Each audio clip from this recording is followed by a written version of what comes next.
You, John Fitzgerald Kennedy, do solemnly swear. I, John Fitzgerald Kennedy, do solemnly swear. That you will faithfully execute the office of President of the United States. That I will faithfully execute the office of President of the United States. And will, to the best of your ability. And will, to the best of my ability. Preserve, protect, and defend the Constitution of the United States. Preserve, protect, and defend the Constitution of the United States. So help you God. So help me God.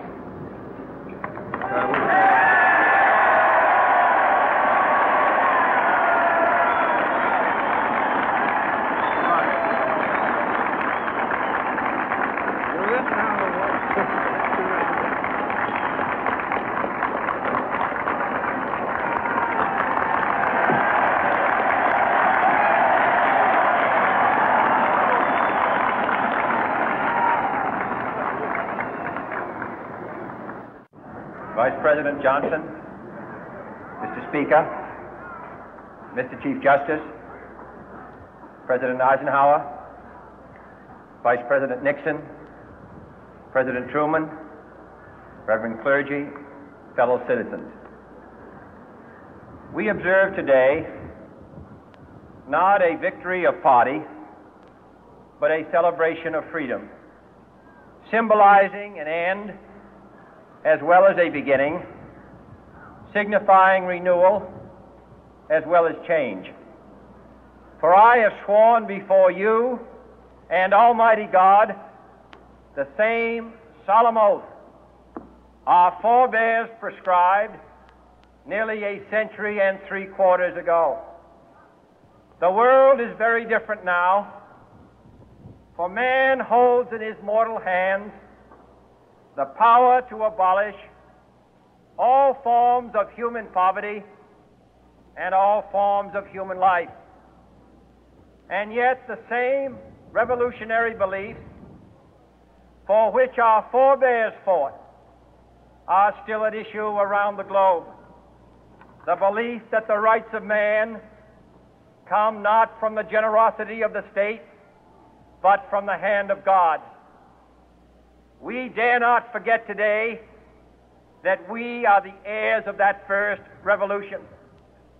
Let the word go forth from this time and place to friend and foe alike that the torch has been passed to a new generation of Americans born in this century, tempered by war, disciplined by a hard and bitter peace, proud of our ancient heritage, and unwilling to witness or permit the slow undoing of those human rights to which this nation has always been committed and to which we are committed today at home and around the world.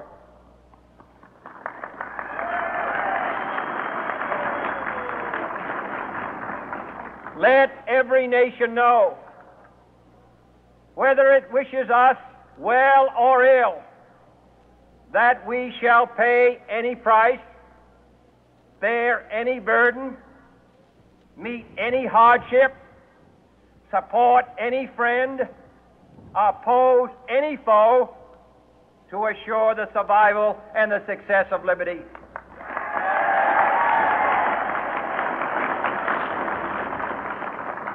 This much we pledge and more.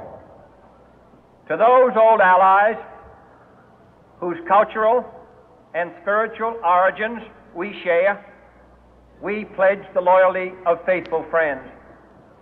United, there is little we cannot do in a host of cooperative ventures. Divided, there is little we can do, for we dare not meet a powerful challenge at odds and split asunder.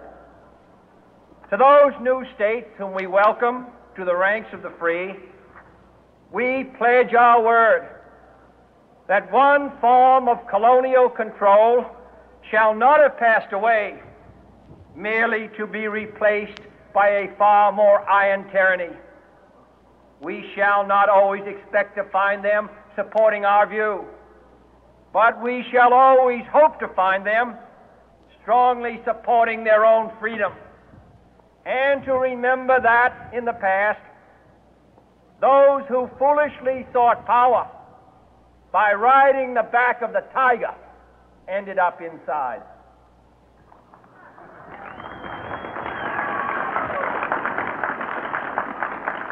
To those people in the huts and villages of half the globe struggling to break the bonds of mass misery, we pledge our best efforts to help them help themselves for whatever period is required, not because the communists may be doing it, not because we seek their votes, but because it is right. If a free society cannot help the many who are poor, it cannot save the few who are rich.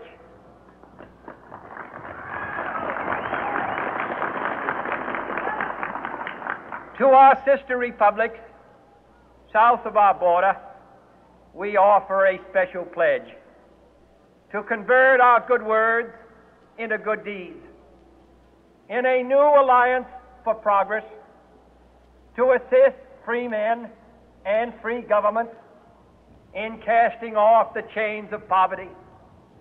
But this peaceful revolution of hope cannot become the prey of hostile powers. Let all our neighbors know that we shall join with them to oppose aggression or subversion anywhere in the Americas. And let every other power know that this hemisphere intends to remain the master of its own house.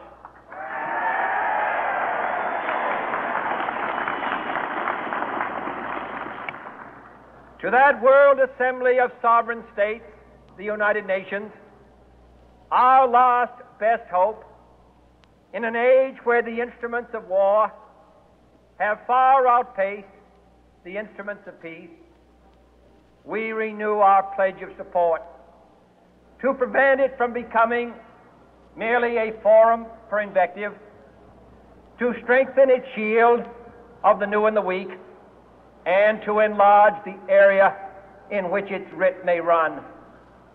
Finally, to those nations who would make themselves our adversary, we offer not a pledge, but a request that both sides begin anew the quest for peace.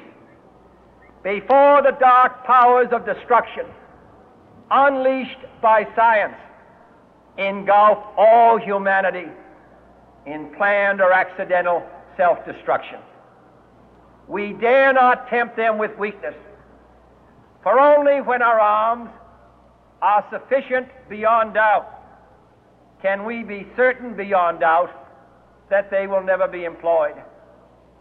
But neither can two great and powerful groups of nations take comfort from our present course, both sides overburdened by the cost of modern weapons, both rightly alarmed by the steady spread of the deadly atom, yet both racing to alter that uncertain balance of terror that stays the hand of mankind's final war. So let us begin anew, remembering on both sides that civility is not a sign of weakness, and sincerity is always subject to proof. Let us never negotiate out of fear, but let us never fear to negotiate.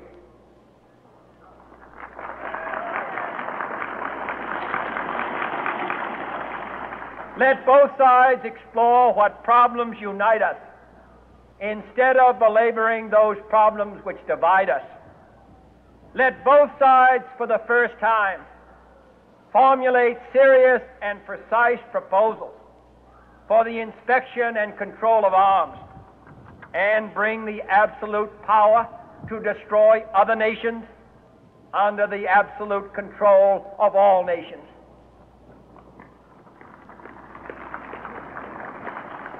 Let both sides seek to invoke the wonders of science instead of its terrors. Together, let us explore the stars, conquer the deserts, eradicate disease, tap the ocean depths, and encourage the arts and commerce. Let both sides unite to heed in all corners of the earth the command of Isaiah to undo the heavy burden and let the oppressed go free. And if a beachhead of cooperation may push back the jungle of suspicion, let both sides join in creating a new endeavor, not a new balance of power, but a new world of law, where the strong are just and the weak secure and the peace preserved. All this will not be finished in the first 100 days, nor will it be finished in the first 1,000 days, nor in the life of this administration, nor even perhaps in our lifetime on this planet. But let us begin.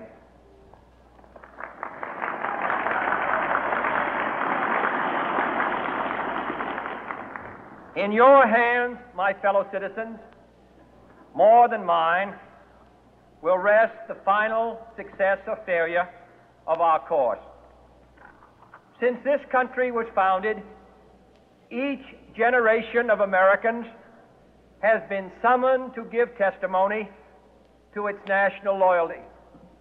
The graves of young Americans who answered the call to service surround the globe. Now the trumpet summons us again, not as a call to bear arms, though arms we need, not as a call to battle, though in battle we are, but a call to bear the burden of a long twilight struggle, year in and year out, rejoicing in hope, patient in tribulation, a struggle against the common enemies of man, tyranny, poverty, disease, and war itself. Can we forge against these enemies a grand and global alliance, north and south, east and west, that can assure a more fruitful life for all mankind? Will you join in that historic effort?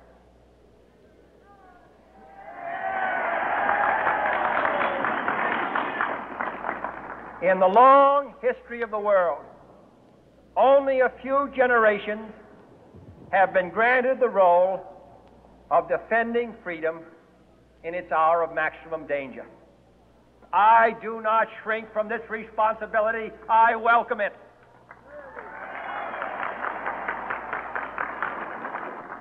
I do not believe that any of us would exchange places with any other people or any other generation.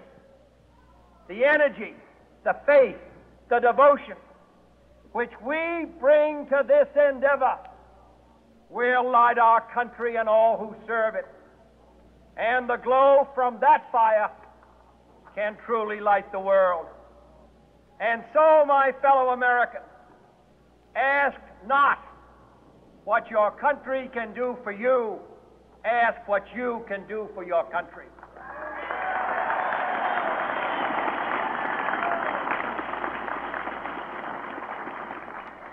My fellow citizens of the world, ask not what America will do for you, but what together we can do for the freedom of man.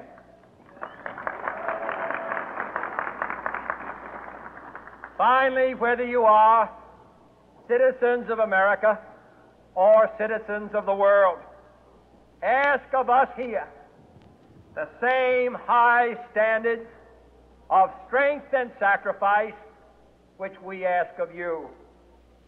With a good conscience, our only sure reward, with history the final judge of our deeds, let us go forth to lead the land we love, asking His blessing and His help, but knowing that here on earth God's work must truly be our own.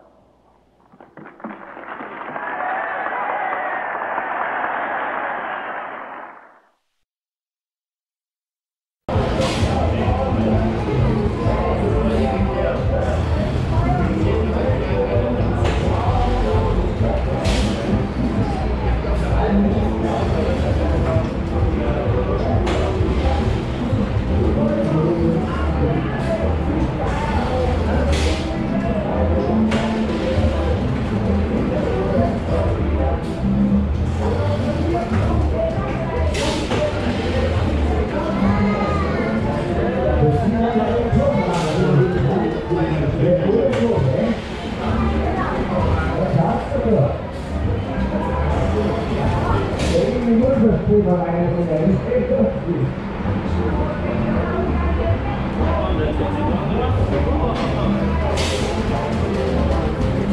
Da braucht ihr gar nicht mehr verstehen, wie jemand dran hat.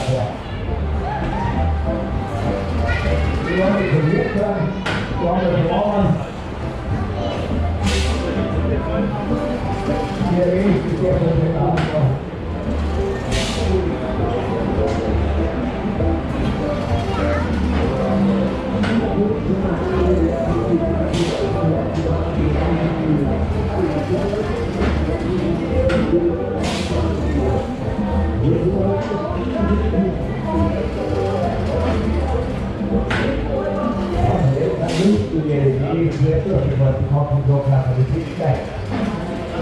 Wenn man Abitur mit Recht macht, dann gehen wir mit gut hin.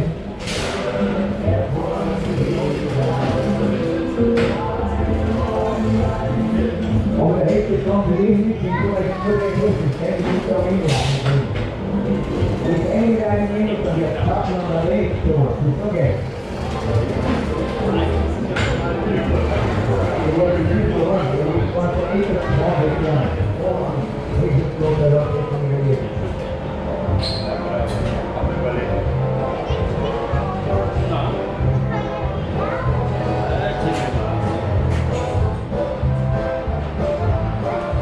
So, jawohl, jetzt probieren wir das, die Studie Reise. Jetzt sind wir durch. Servus. Servus.